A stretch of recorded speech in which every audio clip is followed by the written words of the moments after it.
What's going on, all you Minties? This is the Uncanny Omar from Near Mint Condition, the home of collected editions, and today I get to do a very special unboxing.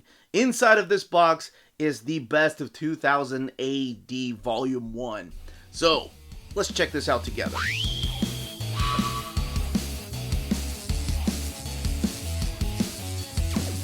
And welcome back, everybody. Now, before getting started, I want to thank the folks at 2000 AD for sending me this very cool box and the contents inside. So let's go ahead and crack it. I'm not sure if this is how these special deliveries are, I guess in the UK, if you order straight from 2000 AD.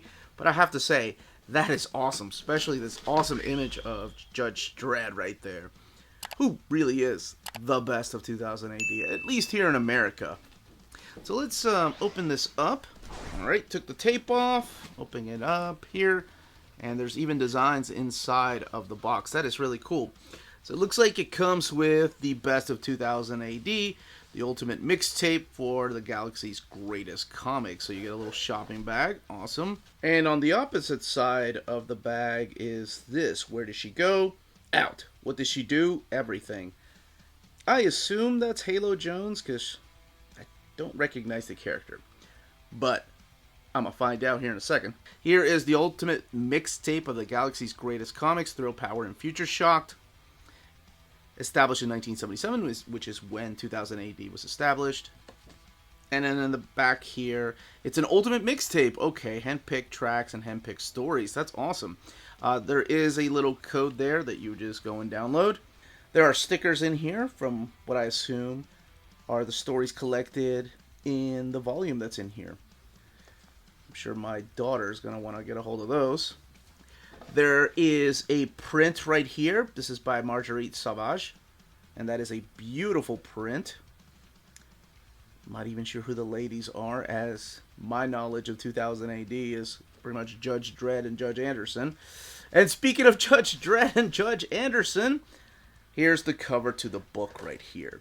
2000 AD Rated Teen Plus, Volume 1, $22.99, and 14 pounds and 99, no, 14.99 cents, right? 14 pounds and 99 cents. Best of 2000 AD, the Ultimate 2000 AD mixtape has arrived.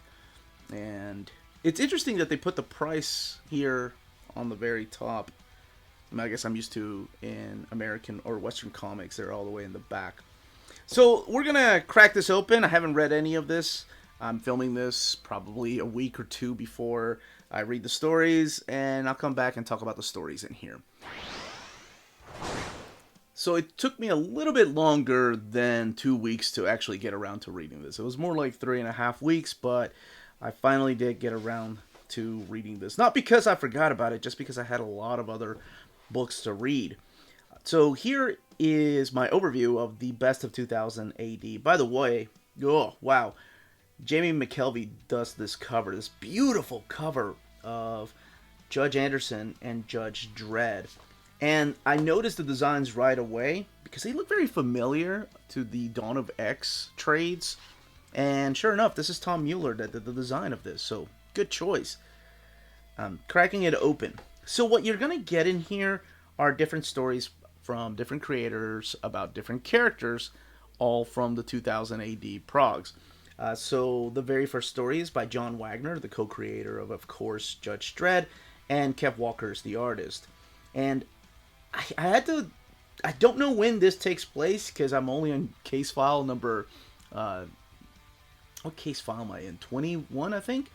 And I don't know if this is a new story, or if this is one that just recently came out. But this is the story that's collected in here. I'm going to talk about a little bit about each story as I flip through here. Then you have Brink, Book 1. That was sent to me by one of my viewers, the actual books. That one's written by Dan Abnett. If you're not familiar with that name, he's the gentleman that, well, co-wrote, of course, the modern cosmic Marvel saga. And then you have The Ballad of Halo Jones, the one book in here that wasn't Judge Dredd that I know has a huge fan following. That one, of course, by Alan Moore and Ian Gibson. The Strontium Dog, The Sad Case, John Wagner, joined by his co-creator of Judge Dredd, Carlos Esqueda, who passed away a couple of years ago.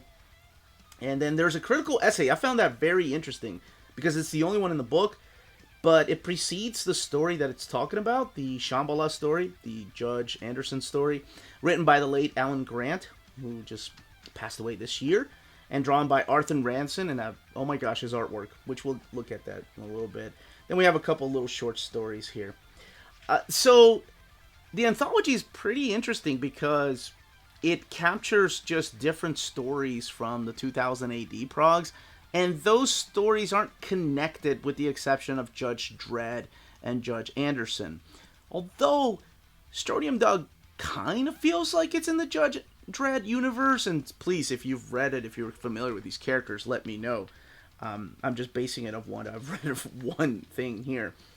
So the very first story here is by John Wagner, who, like I said, co-created Judge Dredd 45 years ago in 1977. And I've read the classic stuff. But this here is done in that style, that very mockumentary narrative that you're thrown in. And it's a social commentary. You know, it's called the Muty Block. So it's about a bunch of mutants that are allowed to live in Mega City. And they have their own place to live. And of course, there are riots, like you can't let these people live here. There's a plan to take them out. And yes, that's definitely a social commentary on immigration. And it's a very present political parody. You know, it's just paralleling the worst of our own history. But there's always hope. And it's almost like a big hopeful smile, if you will, when Judge Dredd is involved. Because you know as soon as he shows up, based on the stories, and even if you haven't read Judge Dredd in the past, you know things are going to be all right. So I thought this was a perfect example of what a Judge Dredd story can be. Of course, I'm saying that as the guy that has only read 21 case files and not decades of Judge Dredd. So it's not X-Men. The really cool thing they do here, though, is at the very end of the story, when it wraps up, they tell you, this isn't a spoiler, by the way, it's just wrapping up some loose ends without showing you exactly what happened, tells you where to get the essential Judge Dredd stories, like America, the Apocalypse War, Origins, Dredd versus Death, which is one of my favorites right there, that one's by Brian Bolin, and Necropolis. I didn't even talk about the artwork. The artwork here is by Kev Walker, who Kev Walker has been doing some stuff here in America, but his style here looks a little bit different. It looks more like, I want to say like a mix of Mike Mignola in there, and less like the Kev Walker that I remember. And next up is the story of Brink. This one is interesting to put in here because I think this is the most modern and most American, if you will, type of story in here. So this is set in this possible future where the Earth can no longer be habitable. So people have to go and live in these crammed little stations in outer space. So there's a murder mystery going on.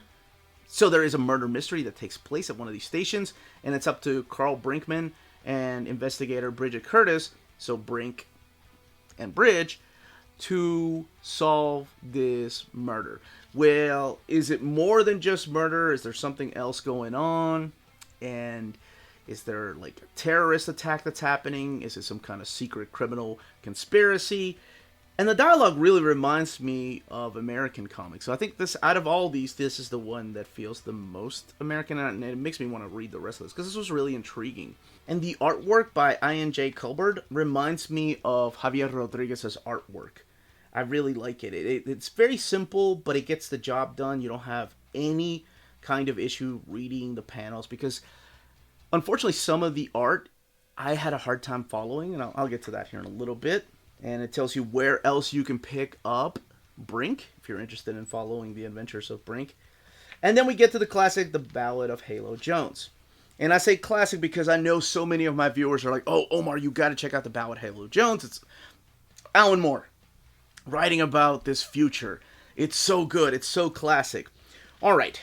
So, my first impression of the first couple of chapters, just like Judge Dredd. Wow. This is not what I was expecting. It's not, it's confusing. It's confusing. There's a lot of dialogue that Alan Moore created for this particular prog when it was coming out in those anthology formats. And I was really confused. The art style was a little hard to follow by Ian Gibson. And I get what he was trying to do, By the way, these are 5-page stories, so each one continues into the next one. So you're following one continuing story, but it was done in 5 pages in the Anthology magazine of 2000 AD. Now, as I got further and further along, I really started to appreciate the art. So that's what really kept me reading it. Wasn't the script, and it wasn't the story. Because the story is about this young teenage girl, Halo Jones, who lives in this floating place called the Hoop. And it's in this, of course, in the future, in the distant future on Earth. And she lives on a ship with her friend Brina. And, well, and there's also Rodice right here. And they pick up this character, the drummer girl right here. What is her name? Lita, I think.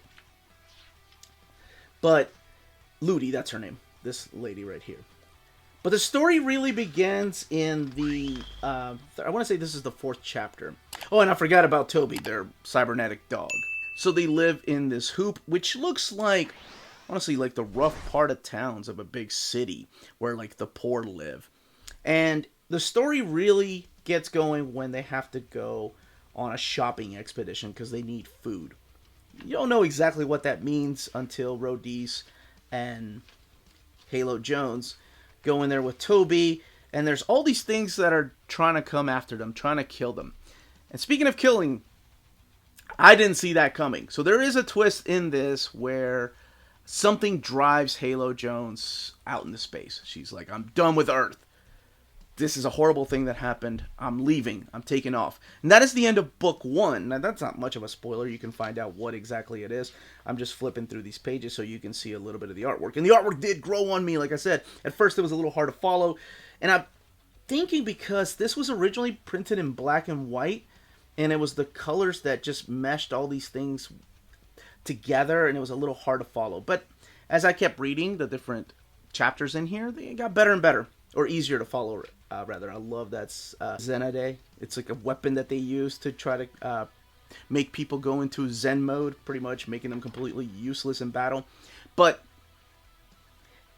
the twist at the end really kept me interested, and now I'm like, oh, I can't wait to read that omnibus or the complete collection that comes out next year. Because I realized that Alan Moore didn't finish it, because apparently, from what you all told me, he had some issues with his publisher about the rights of the characters, and book 3 was the last thing he wrote when he had 9 books planned. So that really makes me upset that he didn't get to finish it. Just, I guess I'm joining the rest of you all. But I read book 1, and towards the end, I really enjoyed it. Towards the beginning, it was a little bit rough, and took me a little bit to get used to. And here is this critical essay by Adam Karina Sharif, talking about the Anderson side edition Shambhala. So it precedes the actual Shambhala story, and it's all in here. All of Shambhala is collected in here. And it is the story of the side division Judge Cassandra Anderson, who's a character from Judge Dredd. She's a psychic. And it's a personal journey of her as she investigates a big global phenomenon. And it's a personal journey for her as she investigates this big global phenomenon that's going on with her team. But what really struck out to me was this phenomenal artwork. This Arthur Ranson is just, wow. The amount of detail and this photorealistic style that he puts in here. There are some really amazing images in here, and it's just a gorgeous story with a very, I'm not spoiling this, but a very sad ending when she comes to the realization of something. But my gosh, now I need to find all the other pieces that he drew, Arthur Ranson drew. And this one is written by the late Alan Grant. It's a phenomenal story. One that you don't have to know who Judge Anderson is. And I guess that's what helps this book, right? Like, you don't have to know these characters to dive into the story. That's the whole point of this. I just wanted to showcase his panel layouts, too, are completely stunning. Not just his photorealistic style, but the layouts and the panels that he has. We do have another little short story. This one here is about 5 pages of Alan Grant's Judge Dredd. This was like a dark comedy. They also tell you where you can find more of Judge Dredd in those case files, which keep an eye out on the channel. I'll be doing an overview of my latest. I guess it would be part 3 of that. And then we end it with this Jamie Delano and Alan Davis one-page story here, introducing us to Dr. Quench and Agony, I guess. Introducing those 2 characters. Really interesting that they put it back here. I assume they're part of the 2000 AD. Sounds so ignorant. I'm sure to people that have read this stuff for ages. This was a really cool collection. When people ask me where the best jump in on point is for a certain character, fill in the blank, I have the hardest time answering, because it's like, okay, I know my favorite stories, and they're not asking me for my favorite stories. They're asking me for the best jumping on points. And I go back to the days of working at a comic book store. And, you know, for Wolverine, I can think of course, a bunch of stories. Did I do? Yeah, I did. I did a video on where to start reading Wolverine for beginners. With 2000 AD, since it was an anthology, you know, of stories that are not connected with each other, I would find that task so much more difficult, because you want, with the very first volume, to capture, yes, some of the modern stuff, the classic stuff, the stuff that put you on the map, you know, the stuff that put creators on the map, like Alan Moore. So I would find that task just near impossible. But I think the collections that they put in here were really well chosen.